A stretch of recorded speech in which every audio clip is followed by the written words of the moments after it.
Welcome back to the What's More podcast. I'm your host, Quinton Harris, as we're dialed into episode 160 here for our, I believe, third or fourth installment of the Jerome Powell Show. And the reason we call it that is because essentially it's turned into that after every Federal Open Market Committee. We had one on May 1st, and the Fed decided not to do anything again. They kind of stayed a pause, and we'll get into that in a minute. But the reason we call it the Jerome Powell Show is because when he goes to the podium at 2:30, the day of the FOMC meeting, it is literally all heck can break loose or all things can turn great, but all eyes are on him. I mean, for gosh sakes, they have a YouTube channel where you can watch the podium live with Q&A from the media. And I was kind of joking with my co-host, Daniel. I'm like, did you ever think we'd get to a world where people actually cared to watch the Federal Reserve Chairman live answer questions at a podium? But that's the world we live in right now. And I think that kind of speaks to we're all clinging and hanging on to some sort of good news. That's what we want to hear. And when I say we, I mean the general public. We're all looking for good news. We're looking for some relief in the economy. If you're in banking, if you're in real estate, you're looking for some momentum swing to essentially boost a little bit of the housing lock-in effect that we've been talking about over the last year and a half. We'd like to see that get better as well. So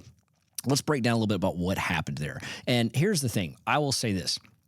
There was, I don't think, a doubt in the world that they were going to not raise rates or cut them, right? They was going to maintain a pause. That was a foregone conclusion, as Daniel and I talked about in the lending update. However, towards that CPI momentum that came out from an inflationary reading where it didn't come in real great, we were expecting to see a little better than what we received. There was this kind of momentum happening that we may see a rate hike. And I think that was a fear because leading up to the FOMC, you had 5 straight triple-digit loss days in the equity market. And I think that was investors and that was Wall Street worried about that hike, that potential, could we have one?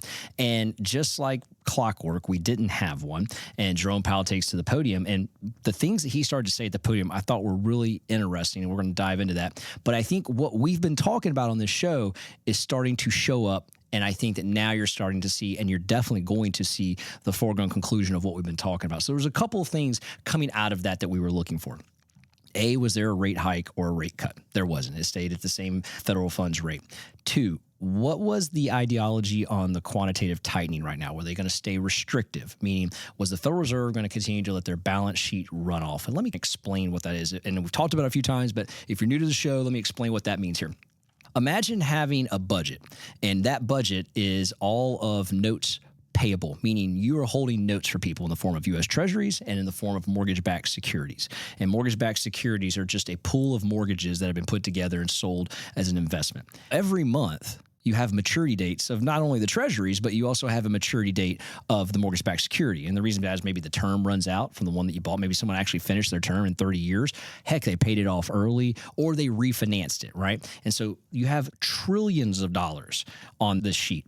So every month, it's to a tune of $90 million on average that they receive a coupon payment on that, meaning the note either pays off or the treasury, it matures. So they're receiving $90 million a month that they can either do 2 things with. A, they can keep it, right, and that's the term runoff. They don't do anything with it, it just runs right off. So therefore, their balance sheet is getting smaller, which is what they want to do.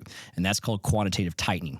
And then there's another form of that called quantitative easing, where you take, in this case, that $90 million or a portion of that $90 million, and you start rebuying treasuries or maybe mortgage-backed securities. So we were looking and hoping to get some information about when were they going to stop all the restrictive territory and start purchasing treasuries again, maybe even mortgage-backed securities. Because in our last episode, I believe we talked about with Daniel, is that the biggest buyer of U.S. treasuries is the Federal Reserve, and they've been absent for quite some time.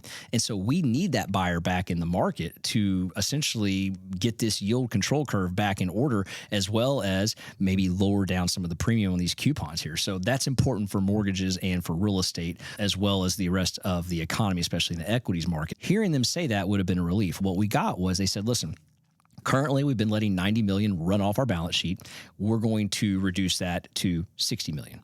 So that means we now have $35 million a month to repurchase treasuries. And that's exactly what they said they were going to do. They did say they were not going to buy mortgage-backed securities yet, but they were going to go ahead and buy treasuries. So what we all witnessed right there was a form of less tightening, you could call it. It's not necessarily easing yet, but it's less tightening. It's less restrictive.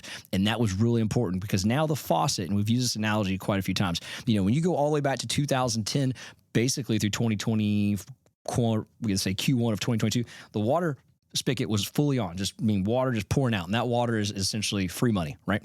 You had a ZIRP policy, a zero interest rate policy right there.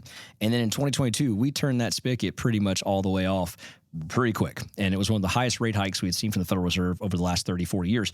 That spigot's been off and nothing's been coming out of it for quite some time. Now we just got it turned on and it's not flowing, but it's on, and water's going to start coming out in the form of more money back into the system and more buying of treasuries. That's important from the standpoint of what we're hoping to see in interest rate relief. Because if you remember, we've said it doesn't take the Federal Reserve reducing the Fed funds rate to receive interest rate relief in the mortgage market. Now, from the audience perspective, this should be encouraging, because this could and should be the start of reduction of interest rates. And without a Fed cut, they can come down gradually. With a Fed cut, you can see rates go down rather quickly, right? So the Federal Reserve is 5 weeks out from when they meet again. Every 6 weeks they meet. In 5 weeks, they'll meet again. We're going to be looking for some things to happen in this course of 5 weeks. First, we're going to look at two inflationary indexes that will come out. You guys know them. We talk about them all the time, the CPI and the PCE. Those will come out before they go back into that meeting. The other thing we're going to be looking for is the job market reports. We're going to be looking at the BLS report and the private ADP report. Now, those came out on Friday, right after Jerome Powell got done at the podium. And I'm going to get to those in just a minute, because those are equally important and I think an additional warning sign in a positive way as to what they'll do next.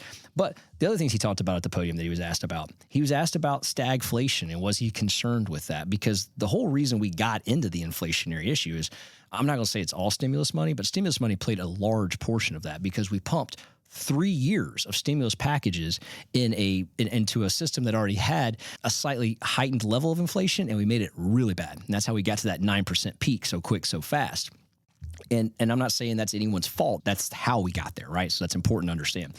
And so right now, how do we start getting that back in line? The only thing the Federal Reserve could do would be to tighten the policy, right? Turn that spigot off and make it painful. And they've done that. They've done that for a lot of people. I mean, many of you are listening, you probably agree that your checking account doesn't look as good as it did in 2020 or 2021, and your credit card debt might be a little bit higher than it was during those times. The data sets point to that, and I understand that. And so how do we get back to where we can get cheaper rates, and not only in mortgages, but also on credit cards, et cetera? These financing models and mechanisms we use are also more elevated and inflated now than they were 3 years ago. So once they start putting more money back in, or they stop that tightening, there could raise a pause of stagflation. Are we going to see inflation drop, and is it going to go back up again? And he was asked about that. And it was interesting, his response. Powell said, I just don't understand. I mean, it was kind of comical. He said, I don't understand where you're getting this from. I don't understand why we keep hearing about in stagflation. It's almost as if it's media propaganda. And I don't think he said media propaganda, but I think he alluded to who in the media had brought this up. Where did this come from, right? Because I don't see it. Nothing that we have says that's the case. And so it will be interesting to follow that, because over the course of the Federal Reserve, there's always been these commentaries they make like that when hey, where are you getting this from type thing? Because, if you remember, Jerome Powell was asked about a banking crisis, and he said, I don't see a banking crisis. There's no subprime issue going on here. And then we had collapse of SBV and Signature, two of the largest collapses in the history, and then First Republic right after that. So that was interesting. For many years, he was asked about inflation being transitory, and he said, meaning temporary. Is this inflation uptick just temporary? It's like, oh yeah, it's transitory. It's nothing to worry about. Even Janet Yellen said that, and then it became a big deal, right? It's a topic of conversation at dinner tables now. It is definitely a big deal. And then now we have stagflation. He's like, I don't know where you're getting it from. It could be interesting. That's another one that we could revisit. And in our next episode, we're going to talk about stagflation and the real possibility of what that means, what that looks like, and how that could be happening right in front of us as well. Now, we're going to see some rate relief. This is coming. The third and final thing that he brought up in there was the job reports, and that the job market is continuing to show signs of strength. It's not softening, and that they are going to be looking for signs of the job market and watching it closely. Because remember, if the job market softens and their target rate is 2% inflation on the PCE core model, then the Federal Reserve has achieved what they were trying to achieve. Currently, we're at 2.9 on the core, so it has a 2 handle on it. I'm not saying we're there, but we're darn close to being there. And then you have unemployment at 3.9 when that came out on Friday. Now, the reason that is important is, if you recall, we talked about this, I think, probably about 4 or 5 episodes ago. One of the concerns from the 19 voting members of the Federal Reserve was unemployment, because in their eyes, if unemployment starts to go up and the job market starts to become softening, they fear a recession could be looming. So their model, if you may, their concerned rate, their thermometer is somewhere between 3.9 and 4.1. So it's a close range. Well, guys, on Friday, we got to 3.9. When the next set of job data reports come out, do we stay in that 3.941 range? Because if we do, there's yet another checkbox that the Federal Reserve is probably going to cut interest rates in the next meeting. And 11, specifically 11 of those 19, and that's the majority, they're concerned at 3.9. A lot of the warning signs, a lot of the if this, then that the Federal Reserve has openly admitted, it's all there. The boxes are checked. And I think right now, Powell is saying, hey, listen, all right, we had an equities market that was going off till here 5 days in a row, triple-digit losses. That's not good. We need to let them in a little bit and see what's going on, because at the end of the day, Powell does protect the markets. We can say he doesn't, and Fed Chairman can say they don't, but they do. They absolutely do. And the other thing is that openly admitted by him in March of 22, I'm going to read this quote from him. I thought this was interesting. This is March 20. This is 2 years ago. He says, a little over 2 years ago, he was asked about the 2-10-year Treasury curve, the 2-10 Treasury curve. And the reason he was asked about that is because fundamentally speaking, when the 2-year Treasury, the yield on a short-term note, is greater than the 10-year Treasury on a long-term note, that is a warning sign of a recession as well, because that is telling you the markets fear more risk in the shorter term than they do in the longer term. And that is a sign of a recession. And statistically speaking, you can graph it out, model it out over the next 50 years back, you'll see that every time that curve comes inverted, meaning 2 years greater than 10, you see a recession 18 months later. That's a warning sign. It's been there. Well, we've been inverted for quite some time. So Powell was asked in 22 in his concerns of the Treasury curve. And he said, frankly, there's good research by the staff here at the Federal Reserve that really says, just look at the first 18 months of the yield curve. ... It makes sense because if that's inverted, that means the Fed's going to cut, which means the economy is weak. I have a chart, and this is from David Rosenberg. And I got a chance to hear David speak at the Strategic Investment Conference, and he kicked it off, just crushed it. And for an hour, you're glued to what he is saying.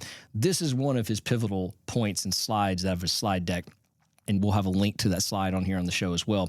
But here's the curve that Powell's talking about, which is the 18-month forward curve on here, minus the 3-month Treasury rate. And at the time when he made that comment, that curve was plus 200. Meaning it was not inverted, it was positive, and that's the data the Federal Reserve was quite frankly looking at. Well, when I pull that curve on this slide today, it's negative. It's negative by 70. So let's go back to what Powell said. He said, it makes sense because if it's inverted, that means the Fed's going to cut. It's currently inverted, and it's not even close. So there's this other sign.